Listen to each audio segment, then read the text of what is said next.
Stock market investment, যখন আমরা stock মার্কেটে ইনভেস্ট করি এবং যখন আমরা প্রথমবারের জন্য আমাদের কোনো একটি শেয়ার বা স্টক কিনি, সেটা তো একটা খুবই মেমোরেবল সময়, তাই তো?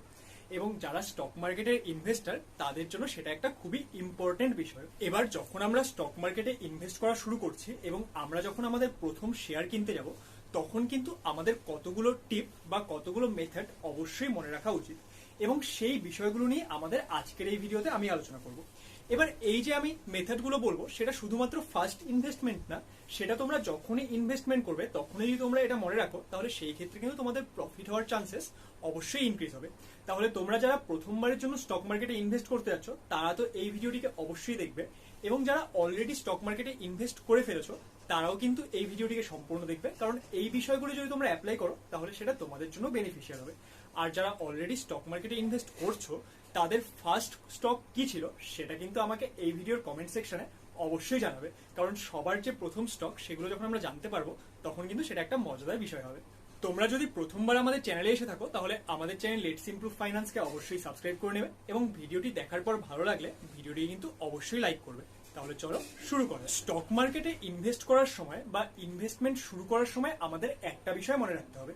দেখো, যখন কেউ নতুন নতুন স্টক মার্কেটে ইনভেস্ট করতে আসে, তাদের স্টক মার্কেট থেকে খুব বেশি হাই এক্সপেকটেশন থাকে।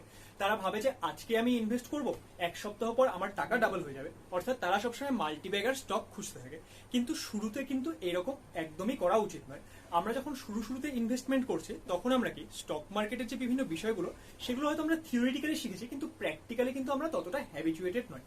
তাহলে এই জন্যই যখন আমরা প্রথমবার ইনভেস্ট করতে আসছি, আমাদের কিছু সেফ কোম্পানিসে ইনভেস্ট করা উচিত। এবার সেফ কোম্পানিস আমরা কি করে বুঝবো? দেখো, আমাদের যে বিভিন্ন লার্জ ক্যাপ বা ব্লু চিপ কোম্পানিগুলো হয়, অর্থাৎ দেশের যে বড় বড় কোম্পানি, তারা কাইন্ড অফ স্টেবল কোম্পানি।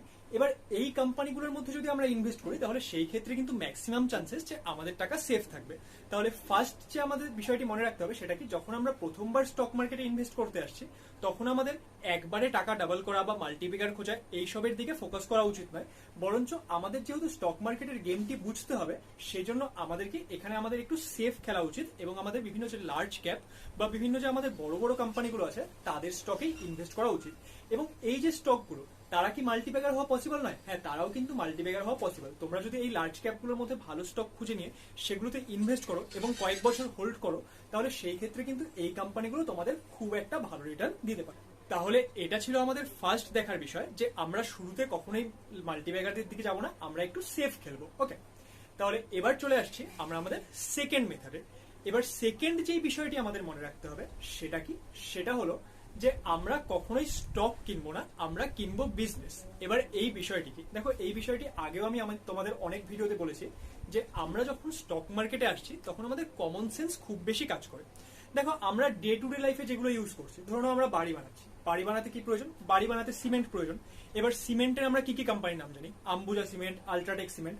দেখো, এইগুলো আমি কোনো রকম ভাবে তোমাদের স্টক সাজেশন দিচ্ছি না, কোনো স্টক কেনার আগে তোমরা নিজেদের ক্যালকুলেশন এবং নিজেদের স্টাডি করে নেবে।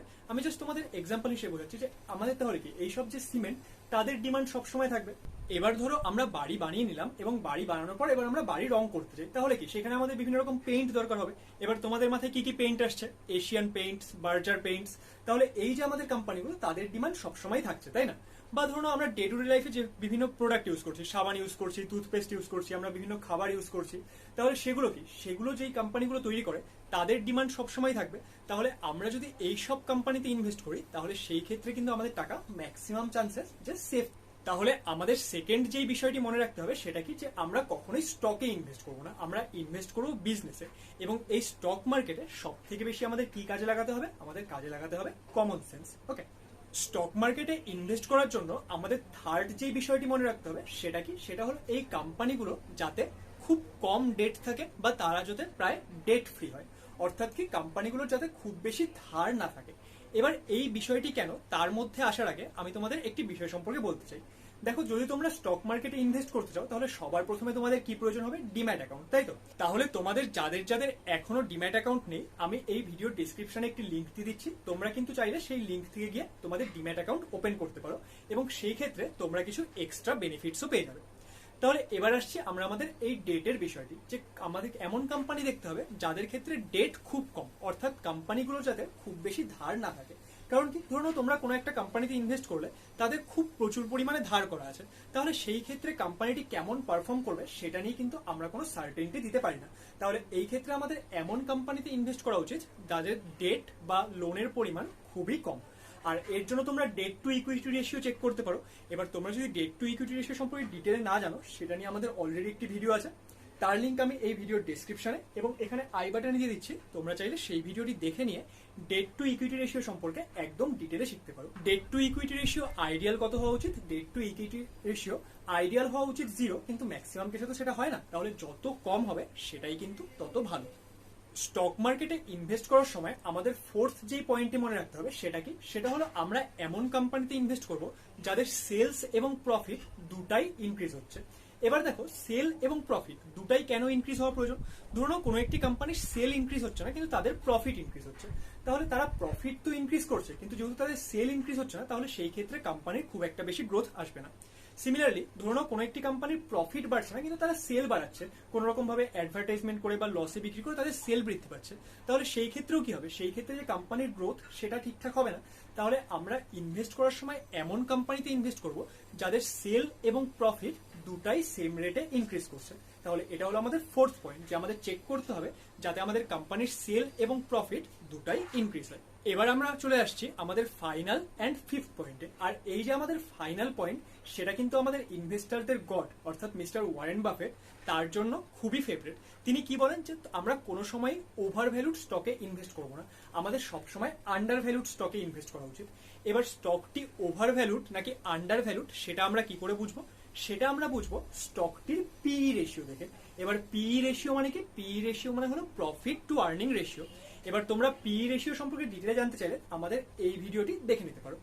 এবার আমরা কি করে বুঝবো যে আমাদের যে স্টক সেটা ওভার ভ্যালুড না আন্ডার ভ্যালুড? আমরা কোনো একটি কোম্পানির যে পিই রেশিও সেটাকে আমরা ইন্ডাস্ট্রির পিই রেশিওর সঙ্গে যে কম্পেয়ার করব, এবং সেখান থেকে আমরা বুঝতে পারবো যে আমাদের যে স্টকটি সেটা ওভার ভ্যালুড নাকি আন্ডার ভ্যালুড।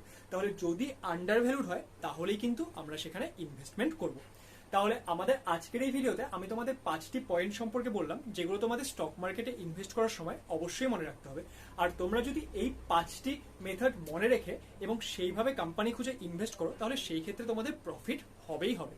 তাহলে আমাদের আজকের এই ভিডিওটি তোমাদের কেমন লাগলো সেটা এই ভিডিওর কমেন্ট সেকশনে জানাবে। ভিডিওটি ভালো লাগলে ভিডিওটিকে অবশ্যই লাইক করবে, এবং তোমরা যদি চাও যে তোমাদের বন্ধুরাও এই বিষয়গুলো সম্পর্কে জানতে পারো, তাহলে ভিডিওটি কিন্তু বন্ধুদের সঙ্গেও শেয়ার করে দেবে। Thank you for watching.